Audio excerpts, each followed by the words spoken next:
Hello dear students, welcome to my channel The Tilak Tutorials. I hope you are all fit and fine and practicing English grammar every single day because you will become more confident to speak English fluently if you practice English grammar regularly. In the previous class, I have discussed about some commonly used phrases in our daily life conversation part 3, and if you have not seen the video yet, then check it in the description section. The link has been given there. And today in this class, I am going to discuss some more commonly used phrases in our daily life conversation, and it will also improve your English speaking skill. So let's start the class.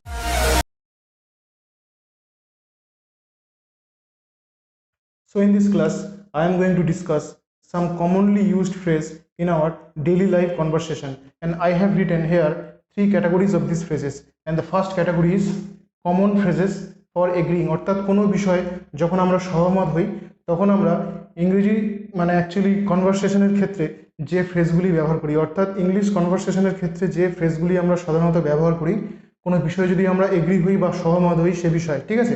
যেমন প্রথম যে এক্সাম্পলটা যেটা দেওয়া হয়েছে, যখন যদি আমরা কোনো বিষয়ে সহমত হই বা এগ্রি করি, ঠিক আছে, তখন যে ফ্রেজগুলো আমরা সাধারণত ব্যবহার করি ইংরেজি কনভারসেশনের ক্ষেত্রে সেই ফ্রেজটি হলো এক্স্যাক্টলি। অর্থাৎ আমি কোনো বিষয়ে সহমত এবং সেই বিষয়ে যখন আমি এগ্রি করছি তখন আমি কি বলবো, এক্স্যাক্টলি। ওকে, নিশ্চিতভাবে। এক্স্যাক্টলি। অ্যাবসলিউটলি মিন্স হচ্ছে, absolutely means it is absolutely I am agree with you, absolutely I am agree with you. Okay, তাহলে অ্যাবসলিউটলি মানে একদম পুরোপুরিভাবে, এক্স্যাক্টলি মানে নিশ্চিতভাবে, আর অ্যাবসলিউটলি মানে পুরোপুরিভাবে, absolutely. Okay, that's so true, এটা একদম সত্যি। দ্যাটস সো ট্রু মিন্স এটা একদম সত্যি। That's so true means I am agree with you and that's so true. তাহলে এই ফ্রেজটাও আমরা কোনো কিছু এগ্রি করার ক্ষেত্রে ব্যবহার করে থাকি। That's so true, absolutely, exactly. Next হচ্ছে দ্যাটস ফর শিওর, একদম নিশ্চিতভাবে।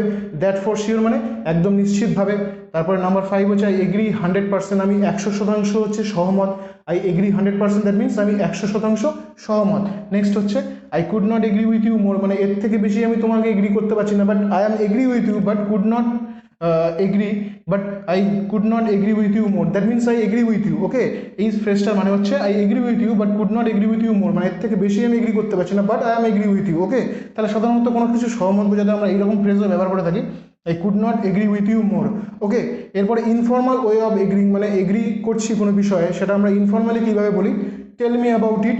ওকে, exclamatory sign. Okay, we express the sudden feeling of mind, tell me about it, exclamatory sign. You are telling me.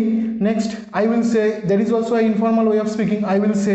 ঠিক আছে, আমি বলবো। তাহলে এইভাবে আমরা কোনো বিষয়ে মানে এই ফ্রেজগুলো ব্যবহার করেও আমরা কোনো বিষয়ে সহমত জানাতে পারি। যেমন এগুলো ইনফর্মাল ওয়ে অফ এগ্রিং হচ্ছে tell me about it, you are telling me, I will say. তাহলে এই ফ্রেজগুলো আমরা সাধারণত কোনো বিষয়ে সহমত বা এগ্রি করি তখন সেক্ষেত্রে এই ফ্রেজগুলো আমরা ব্যবহার করি। নেক্সট নাম্বার 9 হচ্ছে আই সাপোজ সো, আমার তাই মনে হয়।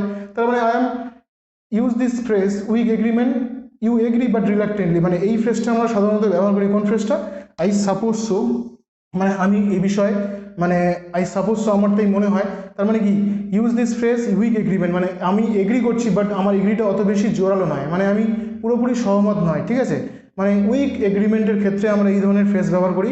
আই এগ্রি বাট রিলাক্টেন্টলি, অনিচ্ছার সঙ্গে আমি যদি এগ্রি করি কোনো বিষয়ে সহমত হই তাহলে এই ফ্রেজটা আমরা ব্যবহার করি I suppose so.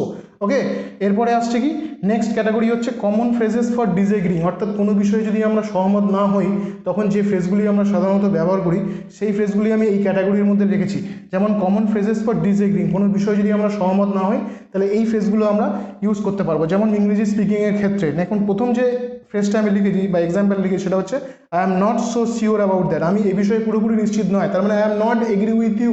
Okay, I am not surely agree with you. Okay, I am not so sure about that, আমি এই বিষয়ে কিন্তু নিশ্চিত নই, that means I am not agree with you surely. Number 2 হচ্ছে that's not how I see it, মানে যে বিষয়টা আমি দেখছি বা আমি যেভাবে চাই সেটা কিন্তু এটা নয়। তার মানে that's not how I see it, মানে I am not agree with you exactly, actually আমি এই বিষয়ে সহমত নই, সেটা আমার প্রকাশ করার জন্য আমি এই ফ্রেজটা ব্যবহার করতে পারি, that's not how I see it. Okay, next হচ্ছে নট নেসেসারিলি, নেসেসারিলি মানে প্রয়োজনীয়ভাবে নয়, নেসেসারিলি মানে প্রয়োজনীয়ভাবে। ঠিক আছে, আর নট নেসেসারিলি মানে প্রয়োজনীয়ভাবে নয়, মানে I am not actually agree with you necessarily, that means not necessarily, that's not how I see it. তারপরে হচ্ছে I am not so sure about that, এই ফ্রেজগুলো আমরা কারোর সঙ্গে যখন ডিসএগ্রি বা কোনো বিষয় বা কোনো মতামতের সঙ্গে যখন আমরা ডিসএগ্রি হই, সহমত পোষণ না করি, তখন আমরা এই ফ্রেজগুলো ব্যবহার করতে পারি। ঠিক আছে, তাহলে এই ফ্রেজগুলো যদি তোমরা বাড়িতে প্রতিদিন প্র্যাকটিস করো তাহলে তোমাদের ইংরেজি কনভারসেশনের যে স্কিলটা আস্তে আস্তে ইমপ্রুভ হবে। ঠিক আছে। So in this class, I have discussed about some commonly used phrases in our daily life conversation, and this is the part 4 version of the commonly used phrases chapter. And if you like this class, please subscribe my channel to get such more informative videos. Thank you very much for watching.